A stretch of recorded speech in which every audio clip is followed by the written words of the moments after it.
One of the things that I like to focus on when it comes to purchasing a home is the difference between comfort and equity when making your decision. So obviously those are two very different things to consider when you're purchasing a home. But they're both very important, and they play out in ways that I don't know that people tend to think through all the way when they're trying to make a wise decision.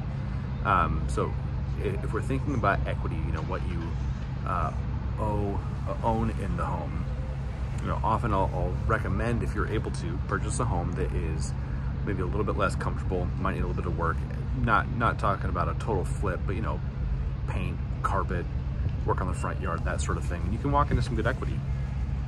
But when it comes to the comfort of a home, there's also some important things to consider as well. The more comfortable you are in a home, the longer you might be able to stay, and time tends to be a better payout than those initial smaller fixes on the equity side.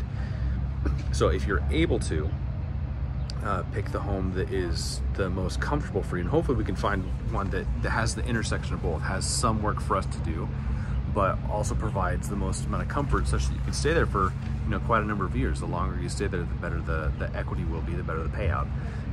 If homes grow on average about 4% every year, some years are more, some years are less. You have the tax savings and then the bite on the principal. Every single year you stay there, you're increasing your net worth overall. So I would say yes, equity is important on the purchase, but I'd say comfort actually is a greater indicator for the long term. If we were thinking about, could I stay here for 5, 6, 7, 8 years, as opposed to a home that I know I could only stay in here for 1 or 2.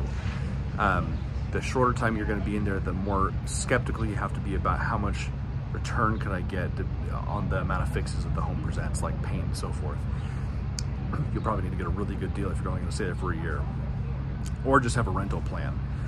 Anyway, those are some just general thoughts when you're thinking about purchasing, that difference between comfort and equity, and how typically leaning more toward comfort, unless we have a plan to rent out those houses, tends to be a better payout.